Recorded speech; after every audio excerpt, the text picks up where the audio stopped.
इस कार्यक्रम के पुण्यार्जक हैं Jain trailer services India private limited, Jain crane services private limited, Sudha Sagar road lines, Kuntilal ji Sohni Devi Gadiya, Ramesh Kumar Sunita Gadiya, Naresh Kumar Dimple Gadiya, Ishant Deepika Gadiya, Priyansh Sonali Deepesh Gadiya, Nasirabad Rajasthan.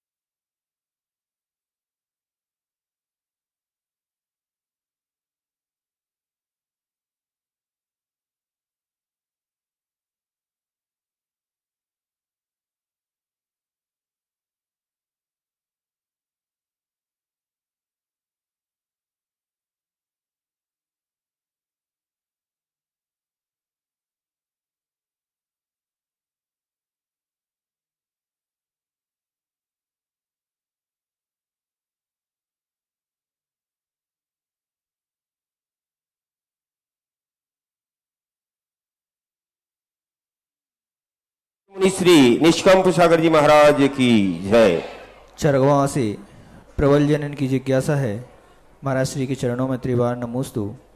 महाराज जी, दूरानुदूर भव्य जब मोक्ष नहीं जा सकता तो उसे भव्य की संज्ञा क्यों दी, और प्रकृति ऐसा अन्याय कैसे कर सकती है कि कोई भव्य तो मोक्ष जावे और अभव्य यहीं संसार में पड़ा रह जावे? क्योंकि इस बारे में हम पढ़ते हैं तो हमारा हृदय दहल जाता है। कृपया समाधान करें।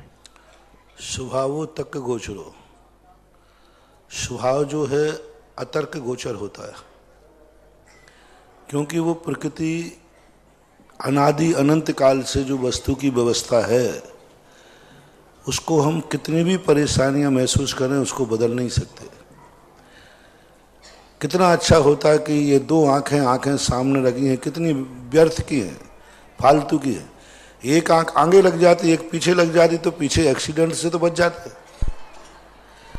अब इसमें अपन कितना डिस्कशन करें काश ऐसा होता, काश ऐसा होता। कुछ भी करो कुछ होने जाने वाला है नहीं, क्योंकि स्वभाव है और स्वभाव को जब अपन बदल नहीं सकते।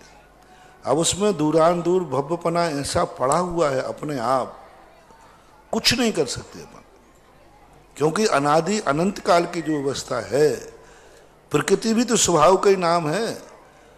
वो भी उसकी प्रकृति ही ऐसी है कि वो कभी भव्य होकर के मोक्ष नहीं जाएगा, ये भी उसकी प्रकृति है। वो अभव्य है, वो भी उसकी प्रकृति है। तो प्रकृति जो है वह अपने आप से नेचुरल रूप से होती है, अपन उसमें कुछ भी। इसलिए आचार्यों ने स्पष्ट लिख दिया, स्वभावो तर्क गोचरो, स्वभाव अतर्क गोचर है, यानी बिना तर्क किए गोचर, यानी जानने योग्य है। तर्क मत करो, मात जो है उसको जानो समझो। ललितपुर से अलका चौधरी, इनकी जिज्ञासा है। महाराज श्री के चरणों में नमोस्तु। महाराज श्री, नाभि राय और मरुदेवी तृतीय काल के भोग भूमि में उत्पन्न हुए, तो क्या आदिनाथ जी के जन्म होने पर दोनों युगल जीव मरण को प्राप्त हुए? यदि हाँ, तो आदिनाथ जी का जन्म युगल रूप में किस प्रकार हुआ, क्योंकि उनकी दो पत्नियां थीं, नंदा और सुनंदा? नाभिराय और मरु देवी कुलकर थे। कुलकर जितने भी भोग भूमि में कुलकर होते हैं वे सब युगलिया ही होते हैं। स्पष्ट रूप से पूज्यवर यतिवृषभ महाराज ने त्रिलोक प्रणति में उल्लेख किया कि मरु देवी और नाभिराय दोनों युगलिया जन्म लिए थे, क्योंकि वे अंतिम कुलकर थे। वो भोग भूमि के कल्प वृक्षों का उपभोग करते थे। उनके आंगन में 10 प्रकार के कल्प वृक्ष थे। वो तो एक बिफोर टाइम उंडाव सर्पण की देन के कारण तीर्थंकर का जन्म हुआ, और तीर्थंकर का जब जन्म हुआ तब अकेले तीर्थंकर का ही जन्म हुआ, उनके साथ में कोई भी कन्या का जन्म नहीं हुआ, कोई भी स्त्री का जन्म नहीं हुआ, अकेले ही जन्म हुआ था। और पहले न संतान थी जिनका अकेले रूप में जन्म होना शुरू हुआ था। तीर्थंकर के पहले जितने भी जन्म हुए हैं दुनिया में उस समय, वे सब युगलिया थे। पहले ऋषभदेव अकेले जन्म दिए, उसके बाद ही नाभिराय ने विवाह की व्यवस्था बनाई।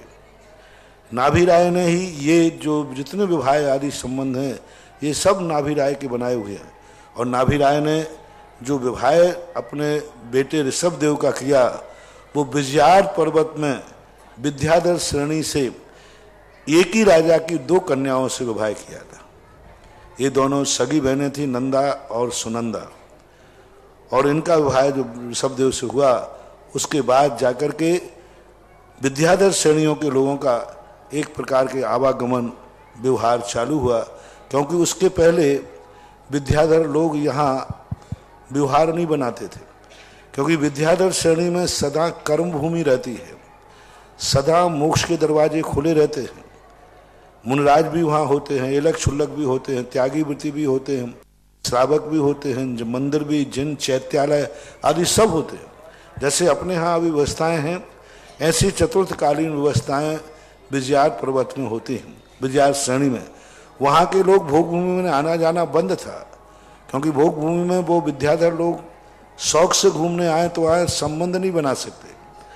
पहली बार नाभि राय ने जो व्यवस्था बनाई और विजयार श्रेणी से अपना बेटे का संबंध करके विद्याधर लोगों को भी यहाँ आना शुरू कर दिया। और जैसे ही ऋषभदेव का जन्म हुआ तैसे ही यहाँ पर कर्म भूमि के लक्षण दिखने लगे। तैसे ही जो कल्पवृक्ष है वो हीन होने लगे। ऋषभदेव का जब जन्म हुआ तब नाभि राय के घर में कल्पवृक्ष थे। तभी तो नाभि राय को पता नहीं चला कि कर्म भूमि प्रवेश कर गई है और लोगों को खाने नहीं है। जनता के घरों में से कल्पवृक्ष गायब हो गए, सभी पब्लिक के घरों में से कल्पवृक्ष गायब हो गए। तब पब्लिक ने आकर के नाभि राय से कहा, तब नाभि राय ने कहा कि अच्छा। तो जब उन्होंने अपने कल्पवृक्षों को देखा तो उन कल्पवृक्षों ने इतना कम फल देना शुरू कर दिया कि वो नाभि राय के घर की ही पूर्ति करने वाला था।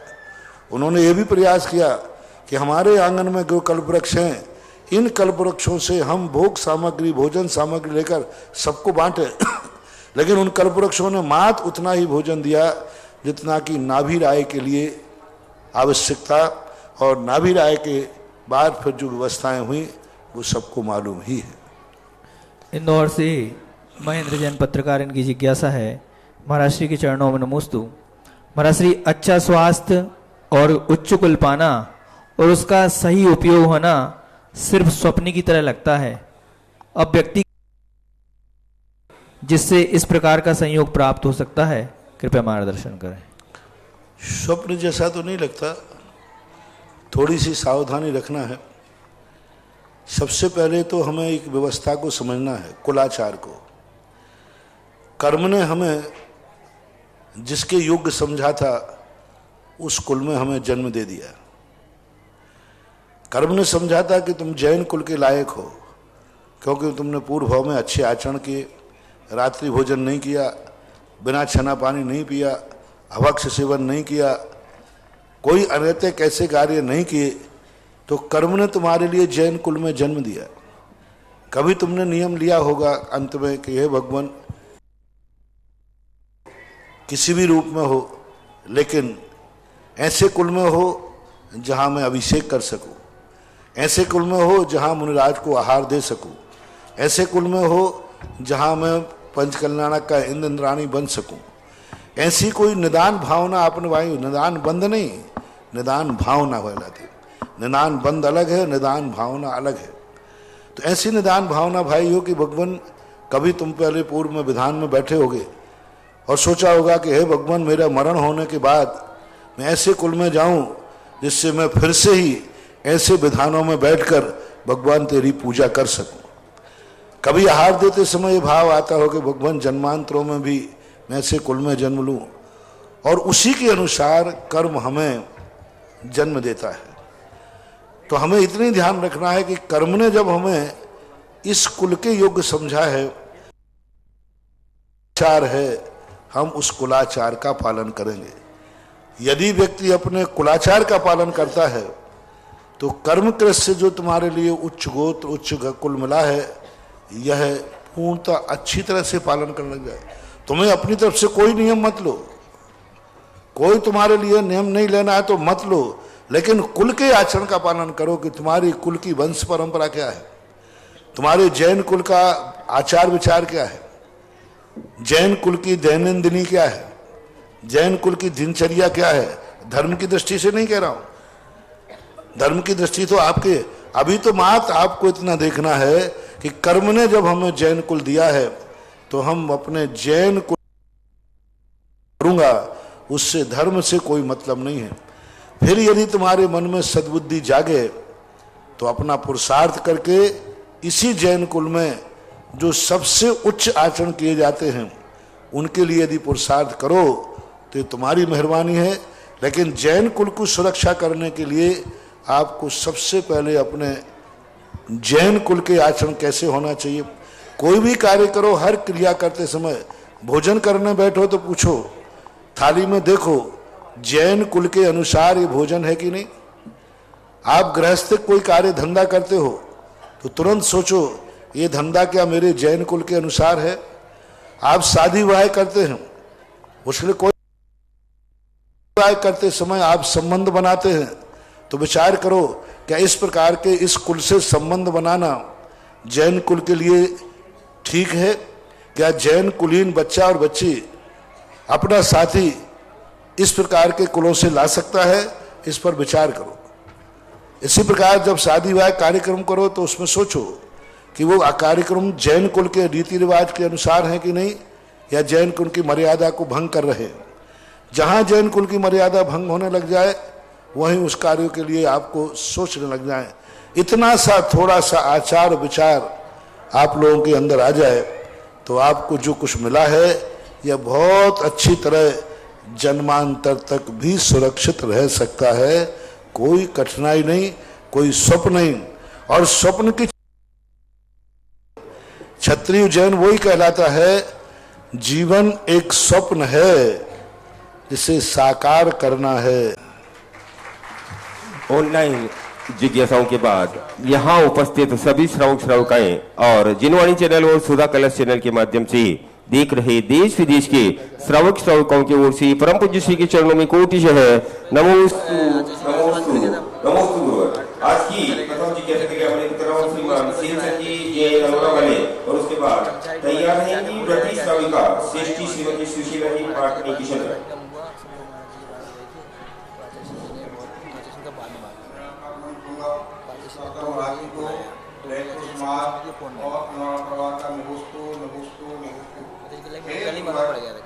जिज्ञासा है कि जैसे कोई अज्ञानी पुरुष चरित्रहीन होता है तो उसका भविष्य क्या है, और त्यागी वृत्ति कोई चरित्रहीन होता है तो उसका भविष्य क्या है, ज्ञानी हो। दूसरी बात महाराज जी छोटी सी ये है कि आपने बताया था कि 6 दिन घर घर में दीपक जलना चाहिए, 5 दीपक। अगर उसके यहाँ कोई शोर सूतक हो जाए तो वो दीपक जला सकता कि नहीं।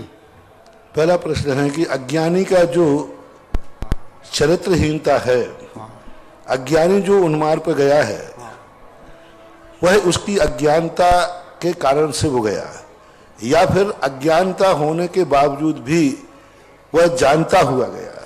और एक व्यक्ति जानता हुआ जाता है तो जानते हुए के भी दोष 2 प्रकार के लगते हैं। एक व्यक्ति, जैसे अभी मैंने कुछ दिन पहले प्रवचन किया था कि एक व्यक्ति पाप को पाप मानता ही नहीं है और फिर पाप कर रहा है, उसका पाप कभी नहीं छूट सकता, क्योंकि वो पाप को पाप मानते ही नहीं है। वो मानते ही नहीं कि मैं बकरे को काटना अधर्म है, वो कहता अच्छा है। तो वो अज्ञानी खतरनाक है जो पाप को पाप मानता ही नहीं है, उसका पाप कभी नहीं छूट सकता। लेकिन वो ज्ञानी जो पाप को पाप मानता है लेकिन पाप करता है, उसका पाप छूट जाएगा, क्योंकि उसने ये तो एक्सेप्ट कर लिया कि ये पाप है। अभी बहुत बड़ी हमने एक सिद्ध किया, अंजन चोर से उन्होंने एक ही बात पूछी महाराज ने, तुम कौन हो? बोले चोर हो। तो ये चोरी ठीक है? बोले नहीं है। गलत है कि सही है? बस अविरत सम्यक दृष्टि का एक ही बात वहां कहा जाता है कि तुम जो कुछ भी कर रहे हो ये सही है या गलत, पहले स्वीकार करो। तो ज्ञानी व्यक्ति की परिभाषा, यदि ज्ञानी ये कहता है नहीं गलत है, सर्वथा गलत है, करना चाहिए नहीं करना चाहिए, ऐसी स्थिति में लेकर के वो अविरत दशा को, यानी उसकी दृष्टि तो ठीक है लेकिन उसकी दशा बुरी है, तो ऐसा व्यक्ति सुधर जाएगा, चेत जाएगा। इसे कुंदकुंद भगवान ने अष्टपाहुड़ के अंदर बहुत अच्छी एक गाथा की, दंसन भट्टा भट्टा दंसन भट्टस्य नथि निबाणम सिज्जंति चरित भट्टा नथि सिज्जंति दंसन भट्टा। ऐसे एक अष्टपाहुड़ में गाथा की, जो दर्शन से भ्रष्ट हैं वे तो कभी सीजने वाले नहीं। दर्शन का अर्थ, जिनको ये ज्ञान ही नहीं है कि ये अच्छा है कि बुरा है, ये करना चाहिए या नहीं करना चाहिए, वे तो कभी सीज नहीं सकते। लेकिन जो जानते हैं कि ये गलत है, चरिय भट्टा सिज्जंति चरित्र भट्टा, जो चारित्र से भ्रष्ट हुए हैं, जान रहे हैं कि ये करने योग्य नहीं है, फिर भी कर रहे हैं, वे एक ना एक दिन सीख जाएंगे, क्योंकि उन्हें सत्य का ज्ञान है, अनुभव में आता है। अविरत सम्यक दृष्टि की परिभाषा क्या बनाई? यही तो बनाई है, चारत मोह बस लेस न संयम। लेकिन वो जानता है हर चीज को, ये मेरा स्वभाव नहीं है। तो ज्ञानी यदि इस प्रकार का ज्ञानी है, जो तत्व दृष्टि रख रहा है, कितने कार्य जीवन में होते हैं जो व्यक्ति जानता हुआ भी करता है, लेकिन वो जान रहा है, उसकी दृष्टि में आ चुका कि ये गलत है। तो इस दृष्टि से यदि ज्ञानी व्यक्ति किसी चीज पर यदि वो शिथिल होता है, तो वो एक ना एक दिन सुधरेगा जरूर, क्योंकि वो ज्ञाता था। इसलिए कई लोग तो इसलिए ज्ञान नहीं करते कि महाराज मैं ज्ञान नहीं करता हूं, आपके पुरुष नहीं सुनता। बोले क्यों? हमने सुना है कि बिना जाने में पाप करे तो कम पाप है, जान के करे तो ज्यादा है, इसलिए मैं सुनूंगा ही नहीं कि रात्रि भोजन पाप है, इसलिए हमें पाप कम लगेगा। तो मैंने कहा ये तो और महान पाप हो गया।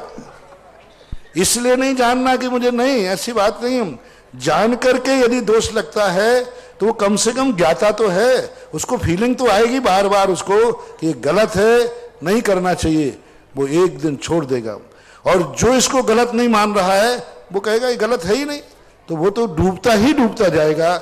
ऐसी विवक्षा कुंदकुंद स्वामी ने अष्टपाहुड़ के अंतर्गत की है। व्रती श्राविका श्रीमती दीपक के अंदर जलाने की जो बात है, सुआ सूतक में घर में दीपक जलाने में कोई बाधा नहीं। पूजा नहीं करना, दिवाली आदि की जो पूजा होती है अष्टदव से, मात्र सगुन के मंगल स्वरूप के दीपक जलाने में सुआ सूतक में कोई बाधा नहीं। नमोस्तु महाराज, नमोस्तु नमोस्तु। तैयार रहेंगे रोहित जैन नीमच। नमस्ते महाराज श्री जी। आत्मा के द्वारा आत्मा का ज्ञान कैसे होता है? आत्मा का ज्ञान आत्मा के द्वारा तो होता ही नहीं। आत्मा आत्मा को इसलिए जानती है क्योंकि आत्मा का नाम, पहली बात, आत्मा ना तो द्रव्य है, ना आत्मा कोई तत्व है, और ना आत्मा कोई पदार्थ है। जीव द्रव्य है, जीव तत्व है, जीव पदार्थ है। आत्मा शब्द की जो उत्पत्ति हुई है वो स्वभाव के अर्थ में हुई है। आत्मा तत्व की जो उत्पत्ति हुई ये अध्यात्म ग्रंथों की देन है। पूरे तत्वार्थ सूत्र में कहीं आत्मा शब्द का प्रयोग नहीं किया गया, पूरे सठखंडागम में कहीं आत्मा शब्द का प्रयोग नहीं किया गया, कर्म सिद्धांत में कहीं आत्मा से कोई लेना देना नहीं, वहां जीव से मतलब है। पूरे तत्वार्थ सूत्र में जीव द्रव्य का लक्षण बताया, आत्मा का लक्षण नहीं बताया।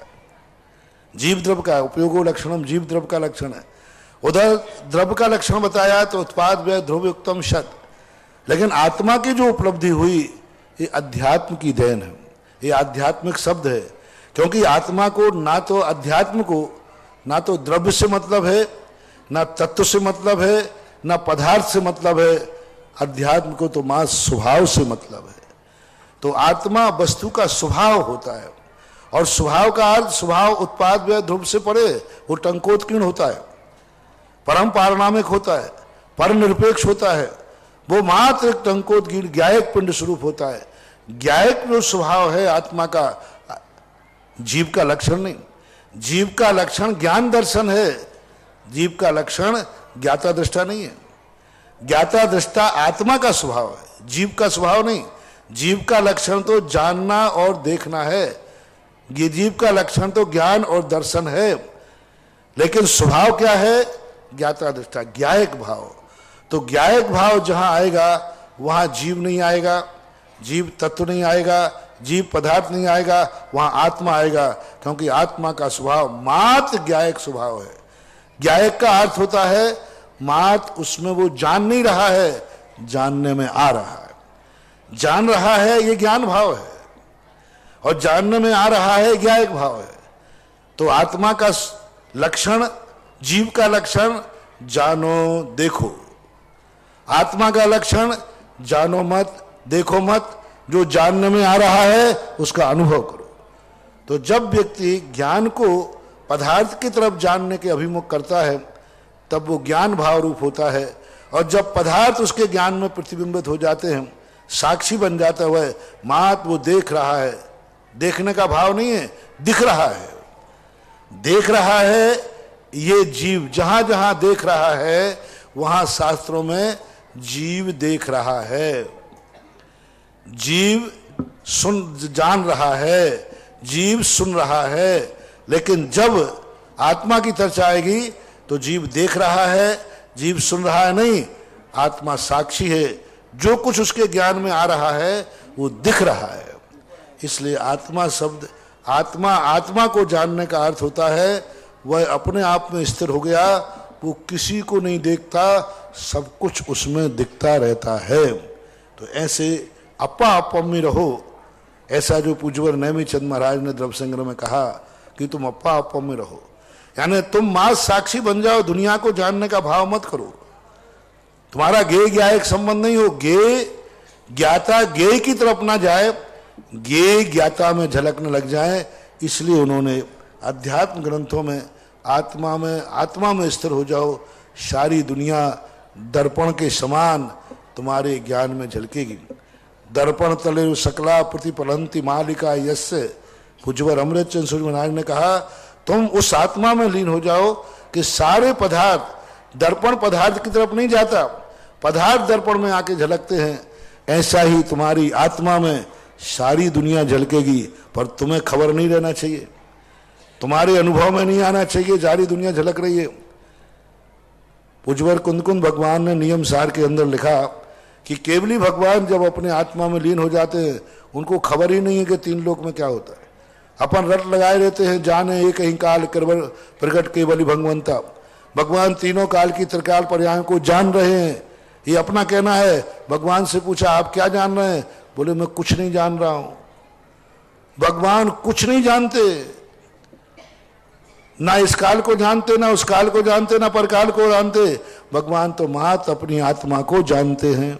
आत्मा में ये सारे तीनों कालों की पर्यायें जान नहीं रहे हैं, जानने में आ रही है। बहुत बड़ी बात है, जानना बहुत बड़ा विकल्प है, लेकिन आ रही है उनको तो खबर ही नहीं है।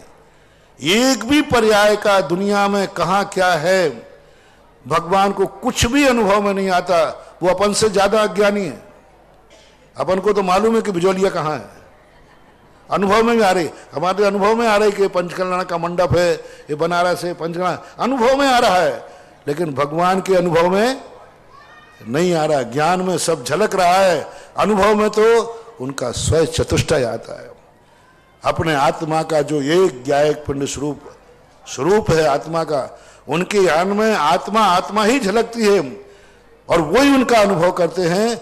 दुनिया झलकती रहती है दर्पण के समान, जैसे दर्पण को अनुभव में नहीं आता है कौन मेरे में चेहरा देख रहा है, ऐसे केवली भगवान को अनुभव में नहीं आ रहा है दुनिया में कहाँ क्या है, मात में तो आत्मानंदी हैं। ऐसा स्वभाव की अपेक्षा से आत्मा को जानने की बात कही गई। नमोस्तु महाराज। रोहित जैन के बाद तैयार रहेंगी ब्रह्मचारिणी दीदी गीता दीदी। महाराज श्री के चरणों में नमस्तु नमस्तु नमस्तु। महाराज श्री, मेरा क्वेश्चन यह है कि सप्त व्यसन त्याग तथा परिग्रह परिमाण व्रत में अक्सर कहा जाता है कि यह जीव पाप करे या न करे, लेकिन इसका पाप का संकल्प पूर्वक त्याग नहीं है तो इसको पाप का बंध बराबर होता है। तो मेरा क्वेश्चन यह है, तो क्या यह जीव सट आवश्यक करे या न करे, लेकिन इसका सट आवश्यक का त्याग नहीं है, तो क्या इसको पुण्य का बंध भी होता है? षड आवश्यक का नियम नहीं है तो वो षड आवश्यक के रूप में कैसे माना जाएगा, और पंच व्यसनों आदि का त्याग नहीं है तो वो त्याग कैसे माना जाएगा। देखो त्याग, कई लोग कहते हैं साहब कि महाराज मैं नियम नहीं लेता हूं, लेकिन किया नहीं मैंने, करूंगा नहीं। आप नियम क्यों लेना चाहते? मैं नियम से नहीं बंधूंगा, लेकिन इसका अर्थ मत समझना मैं करूंगा।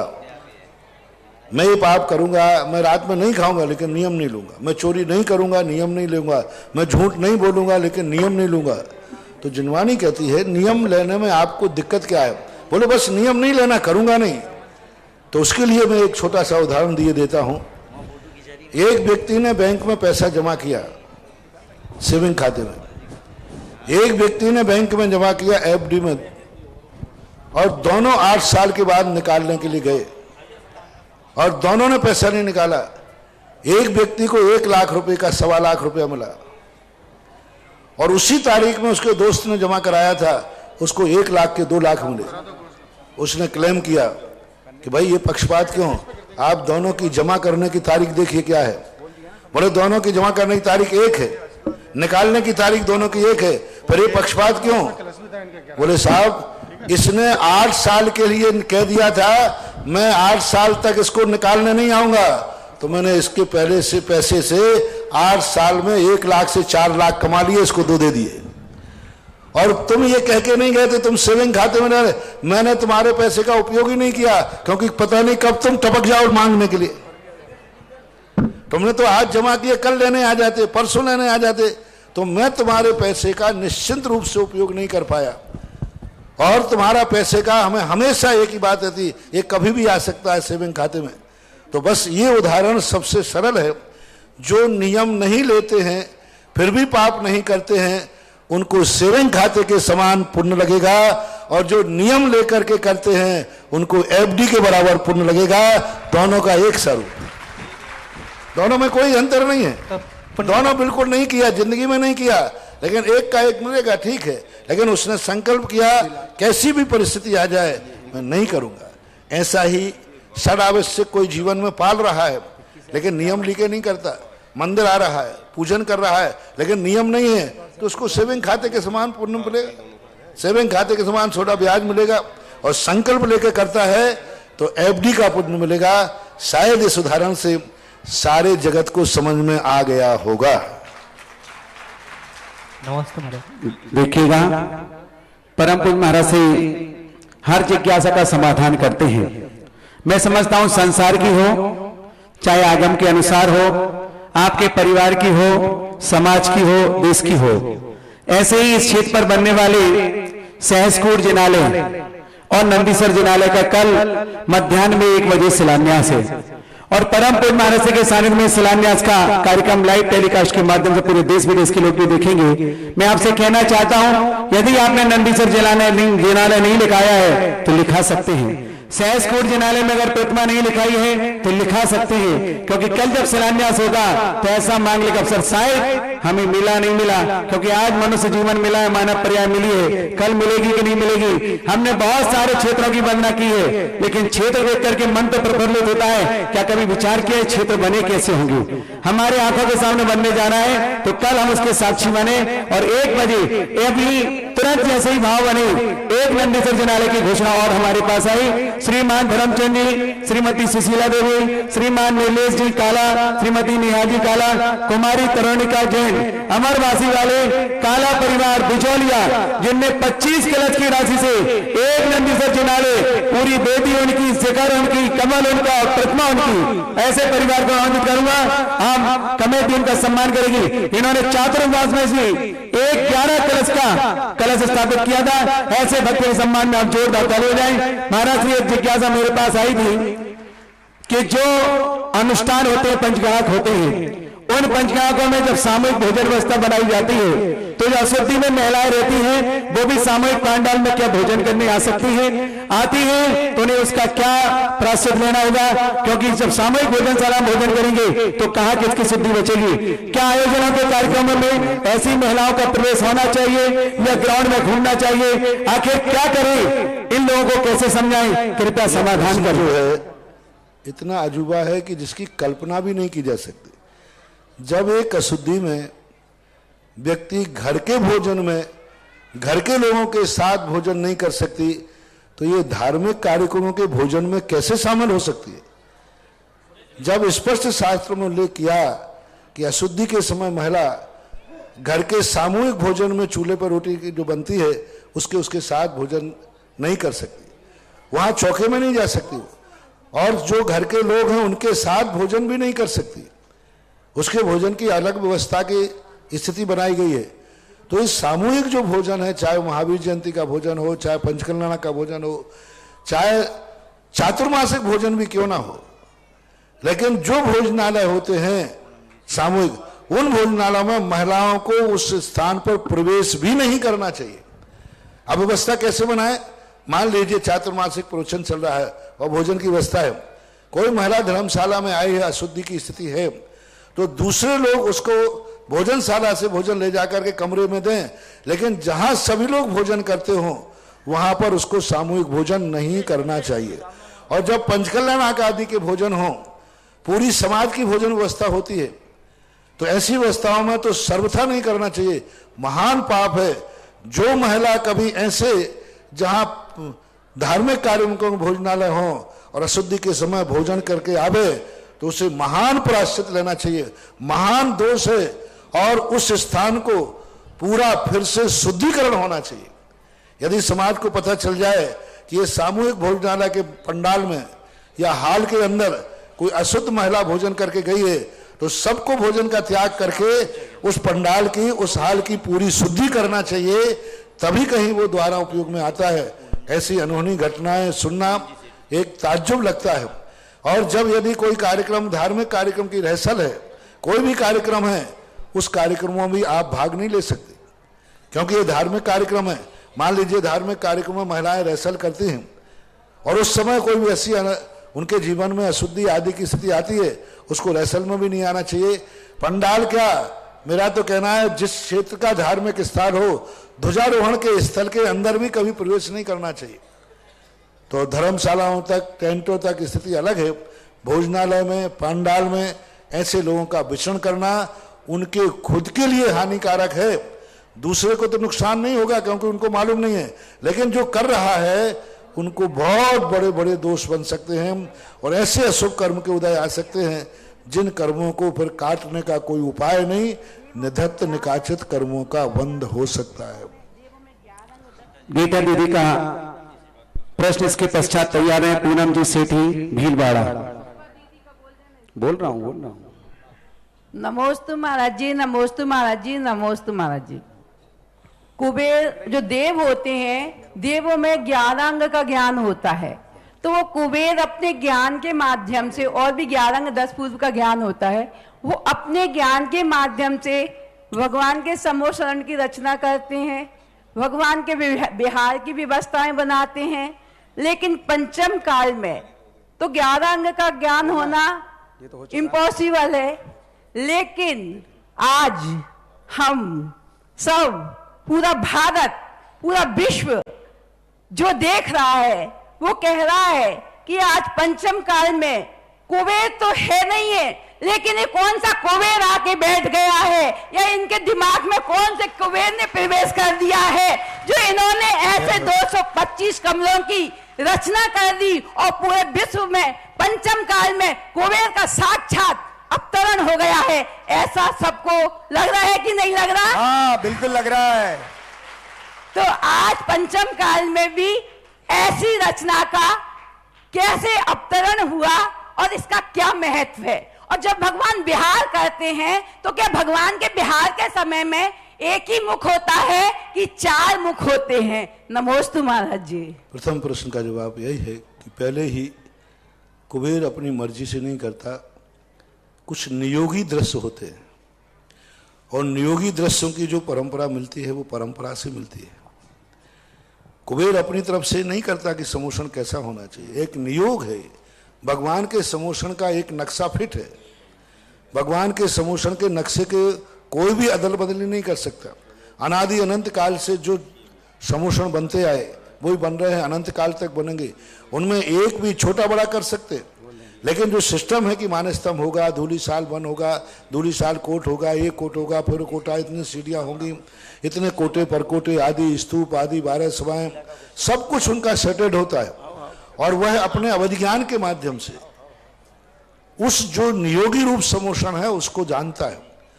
और देवराज इंद्र जो स्वधर्म इंद्र होते हैं वो इनका उपदेश देते हैं। कुबेर के लिए द्वादशांग का ज्ञान हो ऐसा कोई आगम सम्मत बात नहीं है। स्वधर्म में जरूर द्वादशांग का पाठी होता है। कुबेर को, सभी देवों को शुद्ध ज्ञान तो होता ही है विशेष रूप से, तो ये नियोगी है। आज वर्तमान में भी कोई भी साधु, कोई भी व्यक्ति, ना तो कुबेर अपनी मर्जी से समूषण आदि की रचना करता है, उसको भी परंपरा से सुख मिला है। आज वर्तमान में हम लोग भी कोई भी ऐसी परंपरा को स्थापित नहीं कर सकते अपने ज्ञान से जो अपने मन के अनुसार है। आगम से जान करके, आगम से पहचान करके, शास्त्रों में जो लिखा है बस ये कर सकते हैं। शास्त्रों में जो पढ़ा है इसकी साकार रूप में कैसे दे सकूं, यह कल्पना जरूर, यह पुरुषार्थ जरूर आज कर सकते हैं। तो जो यहां पर स्थिति आई सन 1994 के अंदर, जब पहला चतुर्मास राजस्थान में अजमेर में था, शेठ जी की नसिया के यहाँ एक समूषण की रचना होती है सोने के समय, छोटी सी, और उनमें एक छोटे से भगवान थे 9 इंची। वो बिल्कुल ऐसे ही जैसे ये भगवान है, पद विहार करते हुए वहां मूर्ति है। उसको जब मैंने देखा था तो उस समय ये भाव आता था कि भगवान का समूषण इस प्रकार का है और वो डिब्बों में बंद है, कभी कभी निकलता है।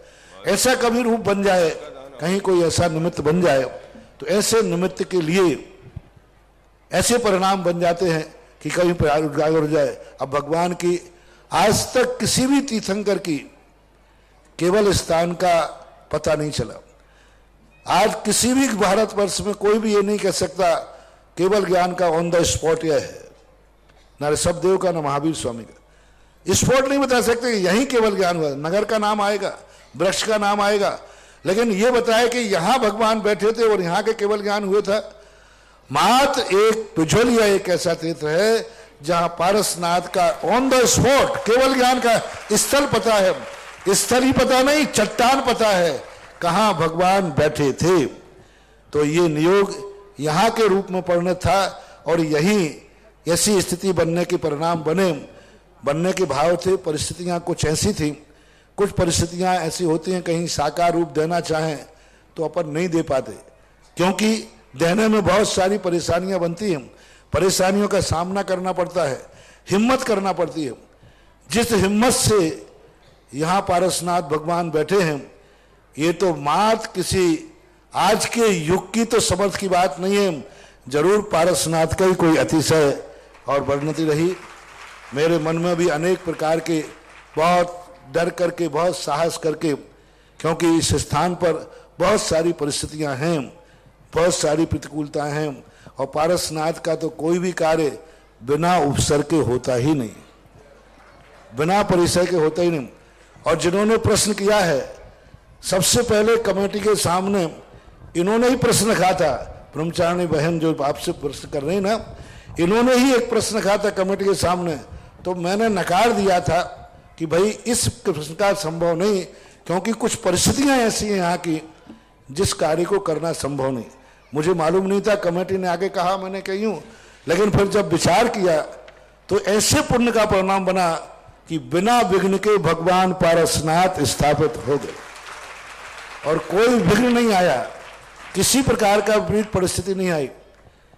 एक बार तो ऐसा विपरीत आई, किसी ने हाँ भी कह दिया कि बन जाएगा, बाद में विघ्न आ गया, टल गया।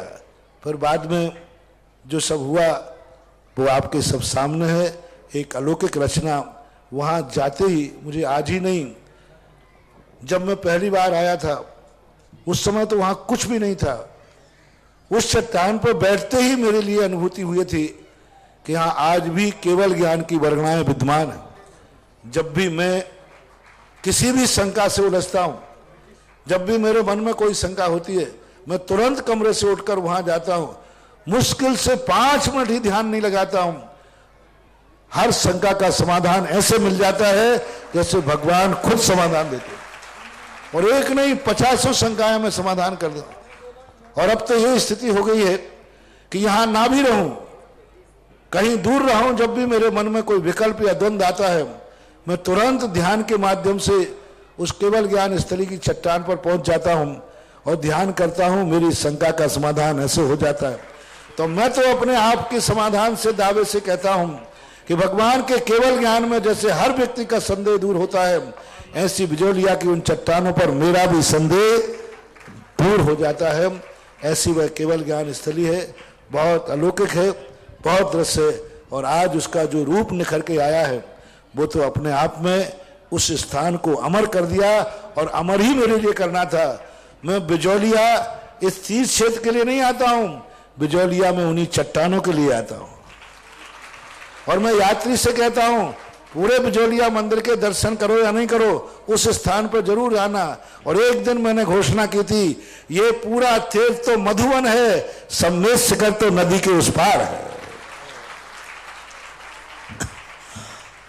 महाराज जी, दूसरा जब महाराज जी जब पार्श्वनाथ भगवान ने बिहार किया था तो नैनागिरी भी गए थे, तो नैनागिरी एमपी में है, तो एमपी में भी ऐसा मंदिर बन सकता है ना? यहाँ से बिहार करके भगवान नैनागिरी में भी गए थे, चौलेश्वर पारसनाथ गए थे, और चौलेश्वर पारसनाथ के बाद नैनागिरी में भी सम्मोहन गया था।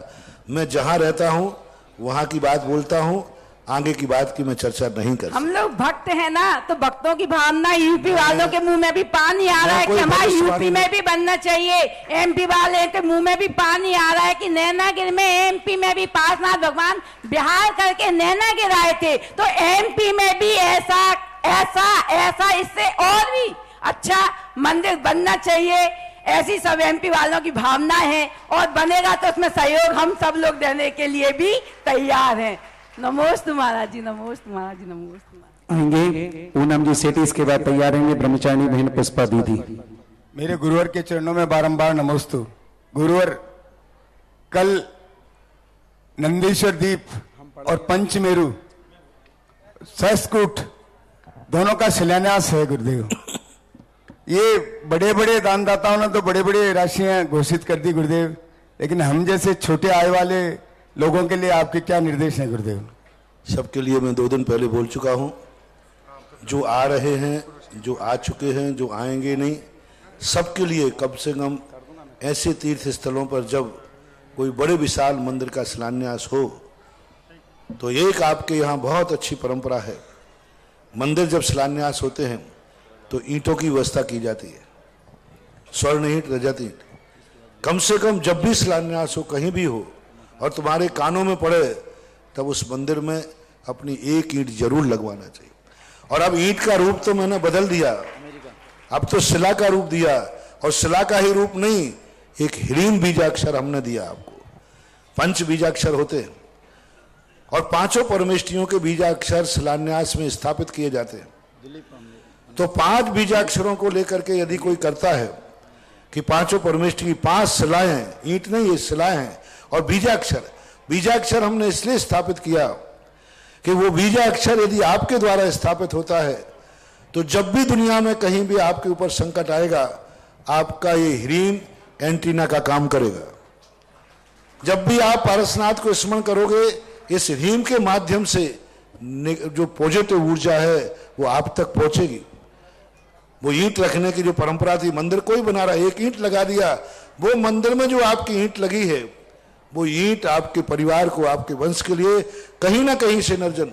ये मंदिरों में भी अपन शेयर कंपनी होती ना, जैसे शेयर कंपनी होती है, और शेयर कंपनी के अंदर कोई चलाता है 10-5 लोग मिलकर के लेकिन जितने लोग उसका शेयर लिए रहते हैं, उन सबको उस कंपनी का जो प्रॉफिट होता है उनके पास जाता है।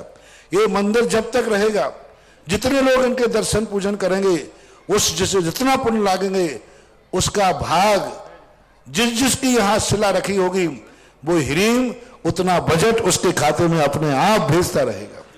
वो ह्रीम बीजाक्षर आपका साक्षी होगा। तो 2 बीजाक्षर हमने दिए हैं, एक तो पंच परमेष्ठि के 5 बीजाक्षर, जो 5 शिलाओं के रूप में आप स्थापित कर सकते हैं। भले आपने मंदिर नहीं बोला कोई बात नहीं, भले आपने मूर्ति नहीं बोली कोई बात नहीं, और जिन जिन ने मूर्तियां बोली हैं, वे लोग भी यदि अपने रिश्तेदारों का भी हित चाहते हैं, रिश्तेदारों के लिए आप चाहते हैं, तो आप लोग अपने अपने रिश्तेदारों के नाम की अपने साथ में एक एक शिला स्थापित जरूर करें। जो आ रहे हैं वे भी अपने रिश्तेदारों से मंजूरी लेके आए कि हम मूर्ति का जिनालय की स्थापना करेंगे, आपके नाम की एक शिला जरूर स्थापित करेंगे। लेकिन वो शिला उसका नाम लेकर स्थापित करना, और जो राशि है, आप कितने बड़े आदमी हो, लेकिन उस राशि के उसी से लेना, जिसके नाम की तुम शिला स्थापित करो।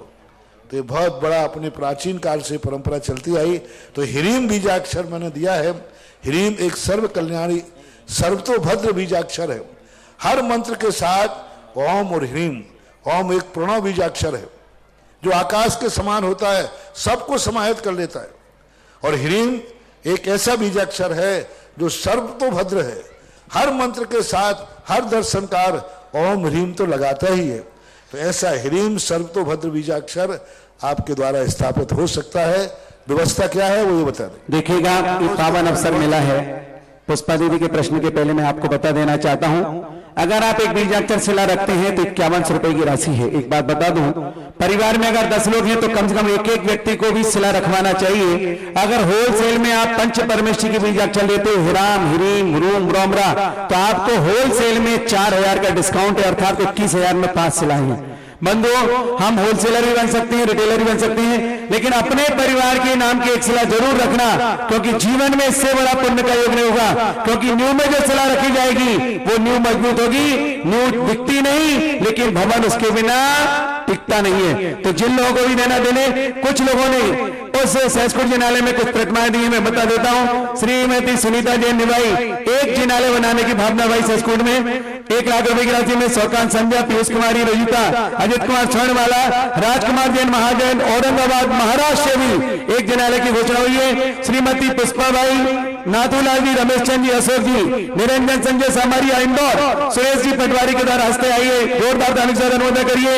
रोडमल सरोज देवी, हेमंत खुशी, विधान खुशहाली, बड़ी साधनी एक प्रतिमा विराजमान करने की भावना हुई है। निर्मला देवी, रमेश चंद जी, सुरेश कुमार जी, संदीप कुमार, समीरा महुआ वाले कोटा एक और तीर्थ रक्षक बनने में अपने जीवन सुरक्षा पॉलिसी की है। 1 लाख कह रहे हैं सतीश निशा जैन कागजी परिवार दिल्ली, और ऐसे बहुत सारे व्यक्ति एक सहसकुट जिनालय में प्रतिमा ये कैलाश जी तागड़े जैन परिवार औरंगाबाद महाराज। बंधुओं, जब महाराज की बाहर की बात आई, महाराज की बाहर की बात आई तो एक अमेरिका से एक भक्त ने भावना भाई कि महाराज के बाहर ग्रस्त परिवार के लिए मैं भी एक मकान बनाना चाहता हूं। वो है दिलीप अनुपमा जैन, एक मकान महाराष्ट्र में बाढ़ ग्रस्तों को बनाने के जोरदार तालियों के साथ अनुमोदना। कुछ सिलाएं मेरे पास आएंगे 21,000 की भी।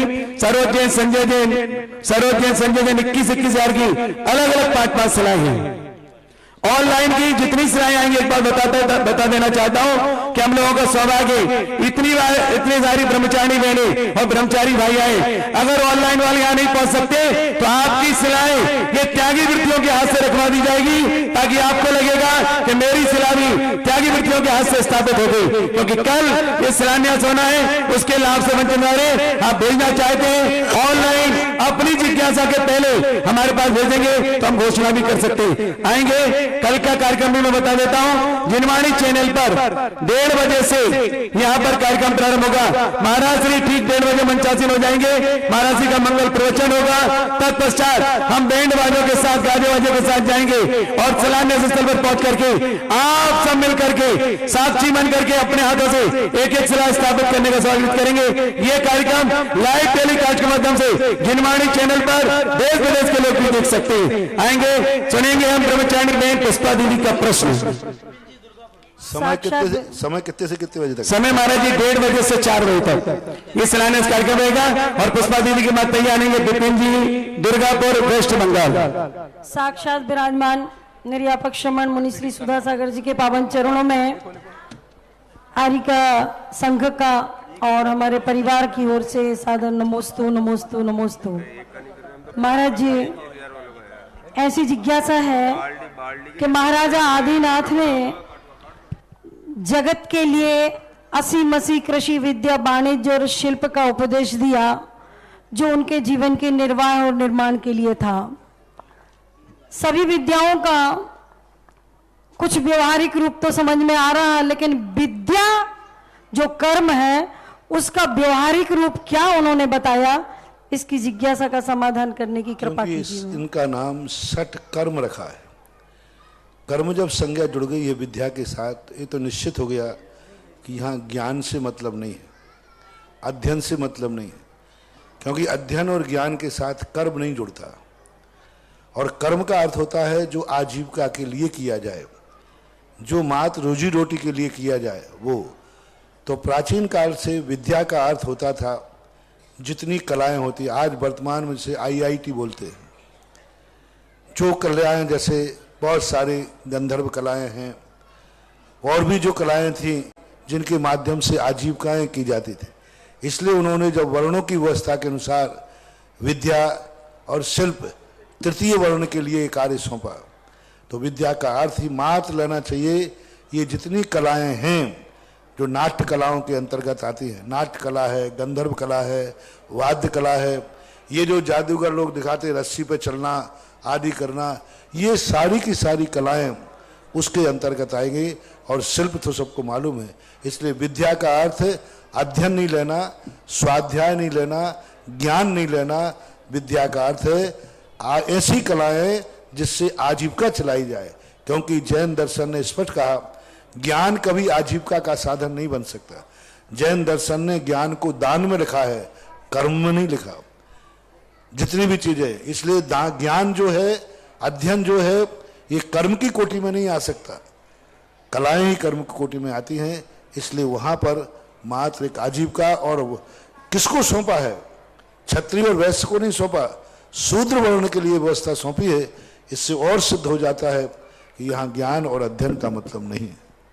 जी नमोस्तु महाराज जी, नमोस्तु नमोस्तु महाराज। महाराज जी, जैसे टीवी में जो है हम शांति धारा देखते हैं तो साथ साथ टेलीकास्ट हो जाता है, और यूट्यूब में जो है कुछ स्टेप बाद आता है। और दूसरी महाराज जी ये है कि जैसे हमारे, फिर से बोले, जो हम टीवी में देखते हैं वो तो डायरेक्ट टेलीकास्ट आता है, तो शांति धारा हमने देख ली, और यूट्यूब में जो है कई घंटे बाद आता है, तो क्या उसमें मतलब कुछ हमको मिलता है नहीं? अब ये दोनों चीजें कोई फर्क तो पड़ने वाला है नहीं। दोनों में छाया है, दोनों में मजबूरी है, दोनों में। साक्षात देखने में जो एनर्जी मिलती है, साक्षात देखने में जो एनर्जी मिलती है, वो एनर्जी टीवी से तो नहीं मिल सकती। लेकिन मैं तो हमेशा ये कहता हूं, टीवी में और साक्षात में इतना ही अंतर है जितना जीवित पिता में और मरे पिता की फोटो में अंतर है। एक जीवित पिता को सामने आकर के बैठना और एक उनकी फोटो के सामने बैठना, बहुत अंतर होता है। लेकिन जब नहीं है, हम साक्षात नहीं आ सकते हैं, तो फिर ठीक है, टीवी पर देख के कम से कम उस मूर्ति से एनर्जी मिले या नहीं मिले, लेकिन तुम्हारे परिणामों में तो विशुद्धि आती है, तुम्हारे परिणाम तो विशुद्ध होते ही हैं। तुम्हारे मन में तो यही अनुभूति आती है कि मैं साक्षात भगवान का अभिषेक देख रहा हूं। जैसे मूर्ति को देख करके अपन को मूर्ति गोल हो जाती है और भगवान की याद आती है, ऐसे टीवी पर शांति धारा देख करके आपके परिणाम साक्षात शांति धारा के देखने में आते हैं। इसलिए पुण्यवंत तो है ही, लेकिन दोनों की तुलना करें तो बहुत अंतर आ जाता है। और उसमें भी साक्षात देख रहे हो, यूट्यूब पे देख रहे हो, वो दोनों की दोनों एक समान ही है। हाँ, आपके परिणामों में अंतर आ रहा है, आपको परिणाम में लग रहा है अभी इस समय शांति धारा चल रही, मैं उसको देख रहा हूं, और तुम्हारे मन में भाव आ गया मैं उसको देख रहा हूं जो कल हुई थी। तो अब अपने तुम्हारे मन के अंदर भ्रम आया तो पुण्य में अंतर आ जाएगा। यूट्यूब वाले को भी आप ऐसा ही देखो कि मैं साक्षात देख रहा हूं, तो फिर कोई अंतर नहीं आएगा।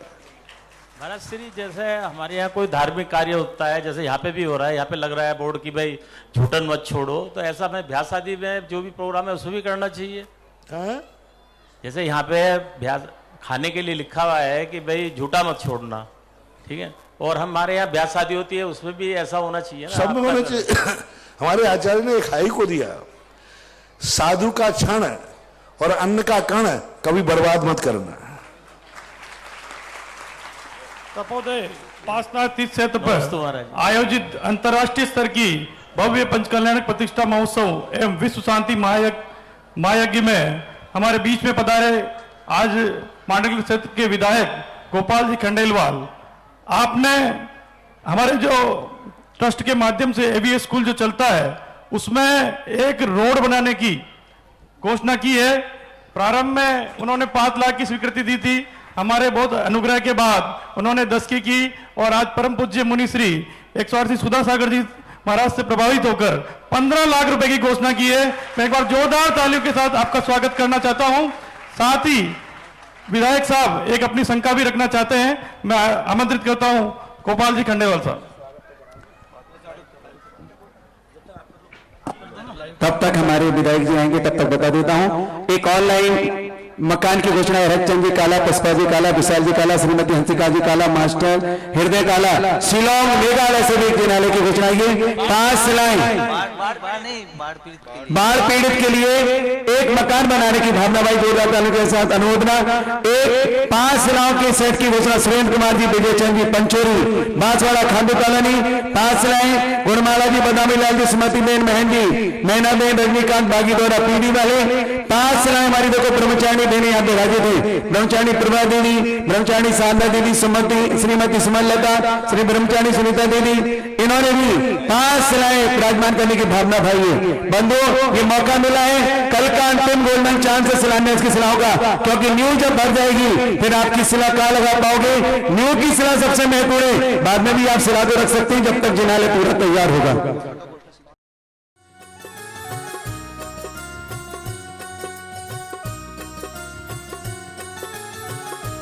इस कार्यक्रम के पुण्यार्चक थे Jain trailer services India private limited, Jain crane services private limited, Sudha Sagar road lines, Kuntilal ji Sohni Devi Gadiya, Ramesh Kumar Sunita Gadiya, Naresh Kumar Dimple Gadiya, Ishant Deepika Gadiya, Priyansh Sonali Deepesh Gadiya, Nasirabad Rajasthan, Gandhidham.